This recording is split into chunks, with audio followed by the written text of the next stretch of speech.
Все больше жителей Ингушетии вкладывают средства в бизнес, но не всегда строительство торговых павильонов и других объектов ведется с учетом интересов и потребностей населения. О соблюдении архитектурных норм частные предприниматели задумываются еще реже. Об этом говорил глава Ингушетии, прибывший с инспекционной поездкой в станицу Орджоникидзевскую. Руководитель региона обратил внимание на нерациональное использование территории на пересечении улиц Исаитова и Сайнароева. Также, судя по отзывам жителей, АЗС «Империал», расположенный на участке, создает значительные неудобства при передвижении. Заправляя автодору до 10-го спланируют здесь, 10 числа приступить к круговой отмечанию. Схему показать. Не меньше вопросов вызвало и санитарное состояние делового центра самого крупного района Ингушетии.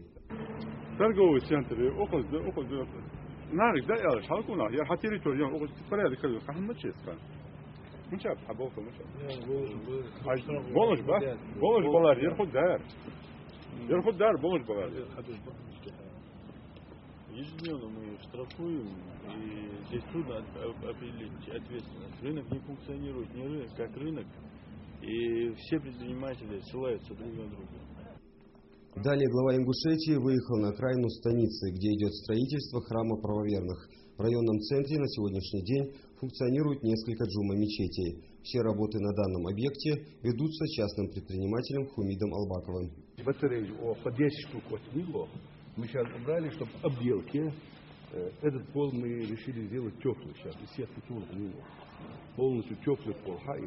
Их уменьшили, чтобы они не мешали. И пину подавок был. Балкон хуячку. Что-то на хубы. Лестница была, шаты был, ламы, Также глава Ингушетии проверил ход работ по строительству объектов и подготовке коммуникации на новом сельскохозяйственном рынке. Часть павильонов уже готова. Также готовы и загоны для скота. Ибрахим Царой, Юсуп Ханиф, Ибрагим Асканов, Вести Ингушетия.